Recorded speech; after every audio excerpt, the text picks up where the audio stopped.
noches, ¿cómo les va? Gracias por acompañarnos como siempre. Soy Carlos Brown. Estamos todos los días miércoles a las 19:30 por la señal Metro en nuestro programa El Estado que Viene.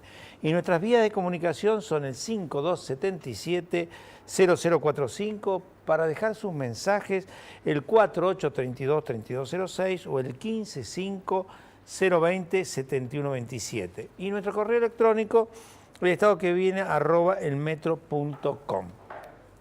Bueno, yo he estado faltando 2 semanas en razón de que he estado en el exterior y hemos repetido nuestros programas, un programa con el diputado Julián Oviglio, otro programa con el consejero Fargosi, que han tenido nuevamente grandes repercusiones porque ha habido una cantidad muy grande de llamados telefónicos de ustedes, pero debo decir, en honor a la verdad, que eran programas que ya habían sido pasados. Hoy vamos a continuar con el programa en vivo, como lo hacemos habitualmente, y consecuentemente vamos a analizar algunos de los temas puntuales que han sucedido en el transcurso de estos últimos días. Particularmente, a pesar de que ya pasó un poquito más, el tema de lo que se manifestó a través del 8N, esa manifestación que repite lo que sucedió el 13 de septiembre y con mucha mayor intensidad, y que fue una clara demostración de cómo la gente tiene niveles de cansancio muy grandes, no está conforme, con acciones bien puntuales de gobierno que se relacionan con la seguridad, con la inflación, con la problemática de la Constitución, con la pretensión de reformas, que la gente no está de acuerdo, con actitudes de soberbia, altanería por parte del gobierno y una cantidad de temas que se plantean dentro del relato como perfectos y todos sabemos que en la realidad no son así. Y ayer tuvimos un paro nacional, el primer paro nacional que se le hace al kirchnerismo. Y en este paro nacional una conjunción de fuerzas, la CGT, encabezada por Hugo Moyano, la CTA de Micheli y los grupos de la CGT, denominada CGT Azul y Blanca, encabezados por Luis Barrio Nuevo, en este caso representado por Acuña en la mesa del análisis y el resultado final. Allí entonces hubo distintos sectores, incluso dentro de la historia política, o de las fuerzas políticas, mejor dicho, distintos partidos. Nosotros desde nuestra expresión como Frente Peronista, diciendo nuestro acompañamiento, y otros partidos más, radicalismo, otras fuerzas, y hoy vamos a charlar con un integrante del Partido Obrero que también salió a acompañar desde su concepción, desde su punto de vista, lo que se considera un gobierno que no respeta las necesidades del pueblo trabajador, que no respeta las necesidades más acuciantes vinculadas con una ciudadanía que está pasando privaciones y que tiene una avidez fiscal que llama la atención. Nunca ha pasado esto, ¿no? Porque no conformes con no aceptar los ajustes por inflación que perjudican gravemente al sector productivo, sino que tampoco actualizan los mínimos imponibles vinculados con el sector de trabajo. Entonces, de aquí que hoy en día cualquier trabajador termina aportando al impuesto a las ganancias y lo que por allí consiguen como incremento de sus saberes se lo terminan quedando en definitiva el gobierno. El gobierno todos los meses, ustedes lo habrán visto, ¿no? Todos los meses con relación al mes del año anterior tiene un incremento en sus ingresos tributarios de un 25, un 26, 27%. Bueno, eso es inflación, ¿no? Sobre todo en el IVA, ¿no? Que claro, aumenta el precio de la galletita, aumenta la recaudación del IVA y no hay ninguna diferenciación. Los sectores más postergados no tienen ninguna diferencia en el impuesto al IVA del 21% con relación a sectores que por supuesto no los afecta tanto. En todos los países del mundo existe primero un IVA mucho más bajo para el sector alimenticio y generalmente para aquellos de consumo masivo, los elementos fundamentales, desde ya también con niveles más bajos o decididamente sacarlo. ¿Cómo bajaría la inflación si a los alimentos básicos que necesitan los sectores más carenciados no se les cobrara el IVA? Nada de eso está dispuesto el gobierno a aceptar. No está dispuesto a bajar un impuesto increíble a los trabajadores, a los productos de básica necesidad. La avidez fiscal es total. ¿Para qué? Para tener plata y después, una vez que tienen plata, extorsionar políticamente a aquellos que no están de acuerdo. Lo viene haciendo hace ya muchos años y por eso tienen disciplina. Disciplina que se les está quebrando, ¿eh? Porque claro, la gente en la calle, los trabajadores en la calle, esto no cierra. Bueno, como les dijimos, Marcelo Ramal, economista y dirigente del Partido Obrero, nos va a acompañar en el análisis de la situación, de lo que pasó en el paro de esta semana y también seguramente algún análisis de lo vinculado con estas movilizaciones populares de septiembre y noviembre. Los auspicios y con nosotros Marcelo Ramal.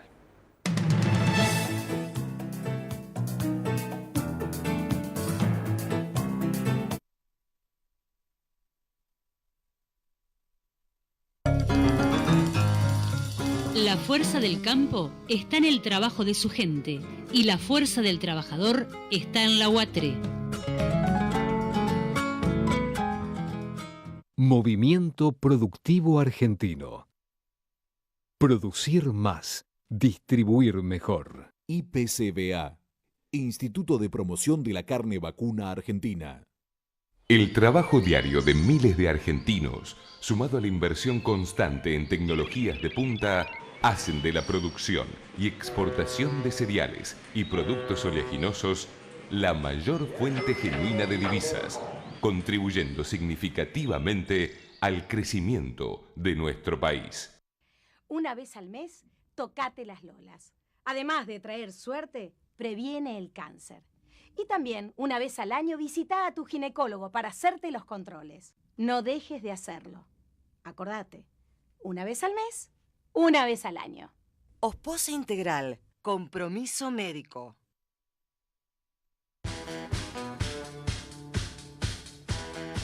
We can definitely make her beautiful. Hace milagros acá, entonces. Eso lo entendí. Que te van a dejar hermosa vos. Digo.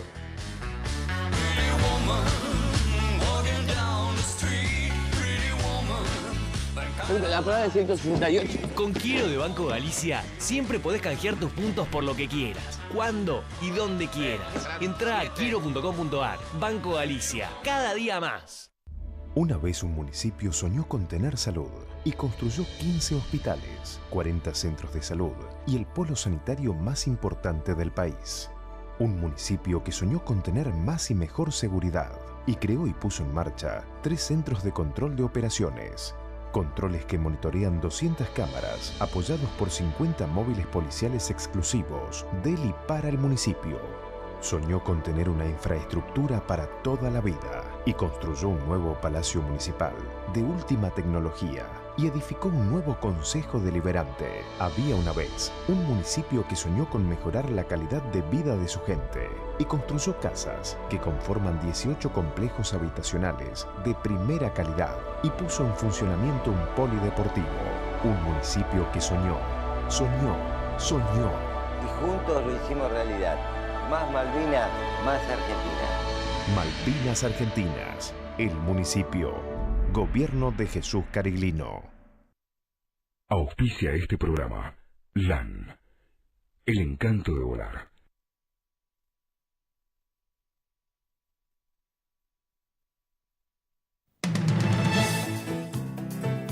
Bueno, lo prometido. Marcelo Ramal, ¿cómo te va? Gracias. ¿Qué tal? ¿Cómo estás, Carlos? Gracias por la invitación. No, por favor. Vos sabés que yo hacía una pequeña introducción, ¿no? Y mencionaba un poco las cosas que están pasando en el país. Y en alguna medida lo que yo veo como un cansancio que se va generalizando en un proyecto que parece fantástico desde el punto de vista del relato oficial, pero después vos entrás a mirar los detalles y sobre todo cuando bajás a la realidad te encontrás con cosas muy distintas, ¿no? Y ahí aparece claramente lo que ha sido el primer paro nacional hecho por 3 sectores bastante diferentes y que no era fácil verlos juntos. Más otras fuerzas políticas, como en el caso de ustedes, que no es fácil verlos juntos también. ¿Cuál es tu impresión? No, el paro marca, a mi juicio, un punto de inflexión muy importante porque un gobierno que reclama la potestad de la clase trabajadora y que indudablemente también tuvo el voto de esos trabajadores en octubre del año pasado, Bueno, esa clase trabajadora ha marcado un punto de fractura, de ruptura, muy importante. El hecho de que en el día de ayer, finalmente, muchísimos sindicatos no estaban formalmente adheridos al paro, pero sus trabajadores pararon igual. Es un dato interesantísimo. Está mostrando que realmente la voluntad de pronunciarse por parte de los trabajadores era muy grande. A la cabeza o con la cabeza, ¿no? Claro, exactamente. Dicho, ¿no? Es decir, allá donde los dirigentes no estuvieron, los trabajadores se encargaron de parar de cualquier forma.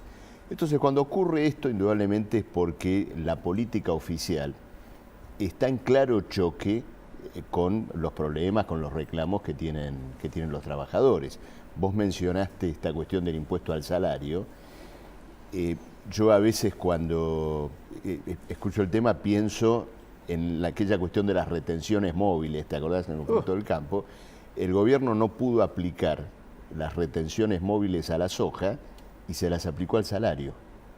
Sí, sí. Es decir, hay una retención móvil sobre el salario. Si ganás más de los 7.500, 8.000 pesos, que hoy están muy cercanos a una canasta familiar. Así es. Porque realmente hoy una canasta familiar no baja realmente de los 7.000 pesos, incluyendo los gastos vinculados a la educación, a la salud, al desenvolvimiento integral de una familia. Bueno, el que supera ese nivel, el impuesto se lo rebana. Un trabajador que hoy está en 8.500 o 9.000 pesos paga un mes de sueldo en el año en concepto del impuesto al salario. Ahora, claro, uno podría pensar, y el gobierno a veces lo dice, ¿no? Es una política impositiva que apunta a ayudar a los que menos tienen, toda esta historia. No es así. Hay una confiscación impositiva que básicamente sostiene dos cuestiones. La primera es el rescate de todo este régimen parasitario de concesiones privadas en el ferrocarril, en los peajes, en el sistema eléctrico. Que reciben plata y nadie sabe dónde las ponen, porque en el servicio no están. No están. Tenemos un régimen de 100.000 millones de pesos por año de subsidios, que bueno, han alimentado... Sí, y la vía son por poco las que dejaron los ingleses, más o menos. Claro, y tuvimos el desastre de la Plaza 11 en febrero de este año, mostrando a qué nivel de desastre, de indefensión se han dejado servicios públicos vitales como el del ferrocarril. Lo mismo ocurre en el sistema eléctrico. En cualquier momento tenemos un apagón gigantesco que es el resultado de la quiebra de todo este sistema sostenido en base a un rescate o a un pulmotor sin fin a las mismas empresas que se quedaron con las privatizaciones del menemismo. Entonces, lógicamente esto sumado a un rescate completamente dudoso de la deuda pública, que aparte es un rescate muy desigual, porque tenemos títulos de deuda con jurisdicción en Estados Unidos que se pagan religiosamente y títulos en pesos que se los han dado al ANSES o a otros organismos oficiales, se reajustan con un índice de precios completamente fraudulento y que por lo tanto con el tiempo se van a ir pulverizando en su valor. Ahí aparece otro negocio más del gobierno vinculado con la inflación. Porque la inflación es real, pero en el relato no existe. Pero el punto de vista de su realidad le da pingo de beneficio al Estado en el tema impositivo. Totalmente. Con el IVA, con el no ajuste por inflación, con el tema de los trabajadores. Y con no pagar a los bonos lo que le tendrían que estar pagando, porque como los bonos no le reconocen a los bonos la inflación que está pasando, hay un disvalor. Pero nadie se hace problema, Carlos, porque esos bonos los tiene el ANSES. Ah, correcto. Entonces, pero bueno, como dices, los fondos jubilatorios, claro, los fondos problema. Jubilatorios se están pulverizando, se están desvalorizando a través de esta política que naturalmente reconoce puntualmente los intereses de los bonistas, de los títulos que muy equivocadamente se les ha fijado jurisdicción en Nueva York, y en cambio a los títulos que se han colocado en el Banco Central, el ANSES y demás, bueno, están sufriendo, ¿no es cierto?, una desvalorización. Como vos decías, el proceso inflacionario implica otra confiscación. Hoy tenemos precios de alimentos que evolucionan al 30 o 35% anual, frente a negociaciones paritarias que se ubican en el 20 o 22%. Entonces acá también tenemos otra detracción al salario y explica perfectamente por qué la voluntad de la gente de querer parar. Vos sabés que hoy en el Congreso se está tratando el tema del mercado de capitales, ¿no? Pero hubo las preferencias, claro, que generalmente después la mayoría, por supuesto, no acepta. Pero particularmente en este caso, porque son las dos últimas sesiones del año, la de este miércoles y la del miércoles que viene. Bueno, allí hubo una cantidad muy grande de sector de la oposición planteando como preferencia el tratamiento vinculado con el tema del impuesto al salario y la necesidad de modificar normas que se modificaron a principios de año con nuestro voto en contra y dejaron en manos del Ejecutivo la fijación del manejo del tope, claro, y que no lo usa. Y este agravio brutal, los trabajadores están, los que tienen, digamos, logran a través de sus gremios aumentos salariales, los pierden por el Estado, se los lleva el Estado. Sí, además está el problema de las asignaciones familiares. Ah, sí, que si vos tenés no un poquito más de plata, no claro, tenés más. Es decir, para hacerla simple, el que paga impuesto a las ganancias, el falso impuesto a las ganancias, no cobra asignaciones familiares. Doble está daño. ubicado, claro, está ubicado, ¿no es cierto?, más o menos en ese nivel. Entonces, esto explica indudablemente el vigor del paro que tuvimos en el día de ayer, y esto explica también la conducta del gobierno frente al paro, porque en el día de ayer escuchamos cosas terribles, extorsión, chantaje. Es decir, cuando los trabajadores asumen soberanamente la decisión de defender sus intereses, de hacerlo colectivamente, esto sería una extorsión. Ahora, lo que el gobierno no dice es que en el día de ayer hubo feroces presiones de empresas, feroces presiones también del Estado Nacional y de muchos estados provinciales para coaccionar a los trabajadores a que concurran a sus lugares. Se levanta el argumento de la libertad de trabajo, cuando en realidad lo único que están queriendo decir es que reivindican la libertad de la empresa y del propio Estado para tener al trabajador librado a su suerte. Vos sabés que ese punto, ¿no? Hoy un periodista me llamó y yo le hacía hincapié en algo, ¿no? Esto de que no los dejaron venir a trabajar en una huelga, yo se lo escuché a los gobiernos militares. Claro, los gobiernos militares tenían esa argumentación, cuando los trabajadores, la argumentación es que la gente no había ido a trabajar porque no lo habían dejado ir a trabajar. Es la argumentación de los gobiernos militares totalmente. En boca de un pretendido gobierno progresista. Sí, totalmente. Pero quiero decirte algo sobre todo esto que se discutió de los piquetes. El paro ya era un paro cuando no había ningún corte, ningún piquete. La ciudad estaba desierta. Así es. Los accesos estaban desiertos.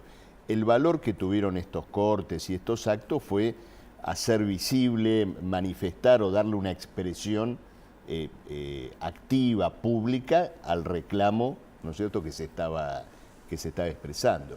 Pero indudablemente este paro, que se inserta, como vos decías, en un conjunto de manifestaciones más amplias de insatisfacción popular, este paro inaugura una nueva etapa política, porque ha marcado este punto enorme de fractura entre lo que fue la base electoral y social del kirchnerismo y el propio gobierno. Y la gran cuestión es hacia dónde va ahora esta fractura.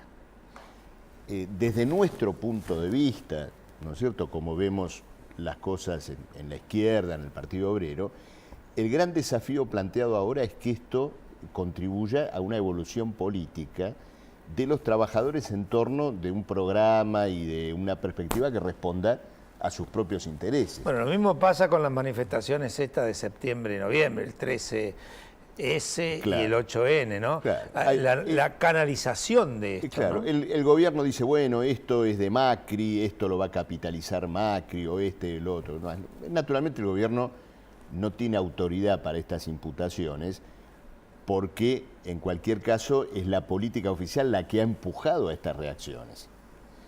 Pero luego hay que pensar lo siguiente, no creo que este tipo de reclamos, la posibilidad de no tener un impuesto al salario, la posibilidad de acceder a un sueldo que cubra el costo de la canasta familiar, no creo que la oposición tradicional y gente como Macri u otros pueda responder o puede darle satisfacción a estas cuestiones. Entonces, en ese sentido es que para nosotros, para la izquierda, este proceso político que se abre de escisión, de alejamiento del kirchnerismo y sus votantes, es una gran oportunidad política que vamos a trabajar y que vamos a preparar y que va a tener indudablemente en las elecciones del 2013 un punto importante. Vos sabés que hemos conversado con vos y con otros integrantes del Partido Obrero en diferentes ocasiones y siempre yo les manifestaba, ¿no? Porque yo no formo parte de los partidos de izquierda, pero tengo un gran respeto porque los veo con una posición ideológicamente clara, coherentes en sus actitudes de todos los tiempos, ¿no? Pero uno dice, ¿por qué la izquierda le cuesta tanto? Esto lo habrán preguntado 100 veces. ¿Por qué le cuesta tanto juntarse y armar? A nosotros también, nosotros también, o sea, a los partidos más tradicionales en una oposición opositora también nos cuesta esto de realizar una tarea de conjunto. Bueno, esta cuestión en gran medida la superamos en la última elección, cuando formamos el Frente de Izquierda. Ah, sí, correcto.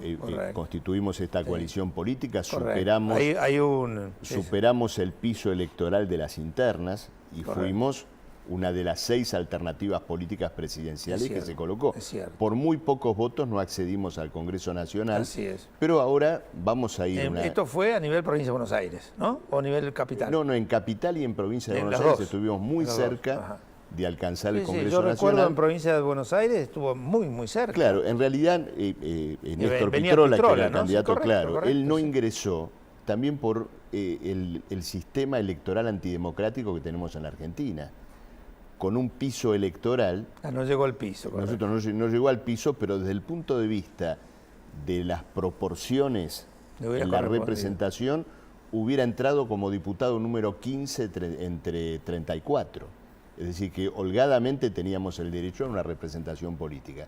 Pero nos vamos a preparar fuertemente para el año que viene poder llevar, ¿no es cierto?, esa gran campaña hasta el final y llegar al Congreso. Porque esta es la gran tarea, ¿no? Y tarea, bueno, insistir también nuestra, tareas que no hemos sabido realizar, ¿no? Porque hoy que observa, bueno, insistir, te habrá pasado también a vos, la gente sale a la calle, identifica a un político que no es del oficialismo y le dice, ¿cuándo se van a juntar? ¿No? Esto es una cosa así, bueno, juntarse, no es tan fácil juntarse, ¿no? Porque hay posiciones ideológicas diferentes, hay concepto y análisis de la política distinta, pero yo diría, no podemos ser 10, 12 opciones, deberíamos ser 2, 3 y no más, ¿no? Claro, sí, yo creo que las opciones se van a delinear por la salida, digamos, el programa que cada cual, ¿no es cierto?, pueda plantear a esta enorme crisis nacional. Y nosotros estamos haciendo una labor política muy intensa, que viene también jalonada por algunas victorias que son significativas. Vos señalabas, Carlos, el hecho de que en el día de ayer tuvimos una participación, un protagonismo en el paro. Sí, lo vimos. Y este protagonismo tiene que ver con el lugar que en el movimiento obrero, entre los delegados, entre los sindicatos, ha logrado el Partido Obrero y ha logrado en general la izquierda. Entonces, esto también se da en el movimiento estudiantil. Desde hace unos cuantos años que presidimos la Federación Universitaria de Buenos Aires, con un liderazgo muy claro en la mayoría de sus centros de estudiantes, y esto también se da en muchos lugares del interior. Son un poco los indicios o las señales de que la izquierda evidentemente está aspirando, a jugar un papel importante en esta crisis nacional que ya está, digamos, en el nivel de una fractura expuesta. Es un proyecto que se cae. Che, vos sabés que recién uno de mis conductores, digamos, que me manejan el programa, me hacía señas diciéndome que qué cantidad de llamados telefónicos, así que te vamos a invitar más seguido. Bueno, bárbaro. Mirá la cantidad que tengo y dicen que siguen llegando. Así que has despertado mucho interés. Después pasame los teléfonos, porque como nosotros hacemos todo uno a uno, y vamos conquistando la voluntad. Vamos a decir a Sergio Polite, que es nuestro teléfono, conductor periodístico, que te los acerque. Bueno, Abel de Martínez, ¿por qué semejante aumento para la presidenta y los jubilados están tan relegados con sus salarios? Increíble esto, ¿no? Sí, claro. Bueno, tuvimos realmente esta información vergonzosa del aumento de la presidenta, pero en el tema de los jubilados yo quiero hacer una reflexión. se nacionalizaron los fondos jubilatorios, las AFJP. Sí. Y se hacía la crítica de que con las AFJP el ingreso del jubilado estaba condicionado a los negocios ¿Y ahora? ¿no es cierto? De las AFJP. ¿Y ahora? Ahora tenemos una AFJP estatal. Sí. ¿Por qué motivo? Porque se manda cada negocio. Claro, hay una ley de movilidad jubilatoria que aumenta las jubilaciones en función de cómo le vayan en sus ingresos bueno, al ANSES. prestando el ANSES a un 8% o menos. Por supuesto. Y habiendo una inflación claramente del 25%, me parece que van a tener malos negocios los jubilados. Por supuesto, están, como decíamos antes, están licuando los fondos del ANSES. Y esto es lo que explica que tengamos jubilaciones de 1.880 pesos. Bueno, vamos porque tengo un montón de llamadas telefónicas, así que hacemos algún ida y vuelta, ¿no? Fabio de Santos Lugares, comparto la charla con Ramal y el conductor y felicito por el programa. Raúl de Neuquén, pido a la izquierda que ojalá hagan fuerza para unirse. Mirá, no soy yo, bueno, estamos Raúl de Neuquén, y para lograr mayor representatividad, ¿cómo ve esa situación? Algo has dicho, pero... Claro, sí. Esperamos poder reforzar y darle al Frente de Izquierda el lugar que queremos, ¿no es cierto?, en la situación política. Juan de Palermo, hace 9 años que esta gente hace lo que quiere con las leyes y la justicia. Mira, en el Parlamento, con el tema que tienen mayoría absoluta, es increíble. Hay cosas que dice la presidenta como un proyecto de ley, a los 15 días es ley. Pero no se trata en comisiones. Mientras están discutiendo en comisiones, lo están firmando al proyecto el despacho de mayoría. Increíble. Federico de Palermo. El negocio de los derechos humanos con aprietes, insultos y amenazas. La presidenta hablaba de ella y de su gobierno.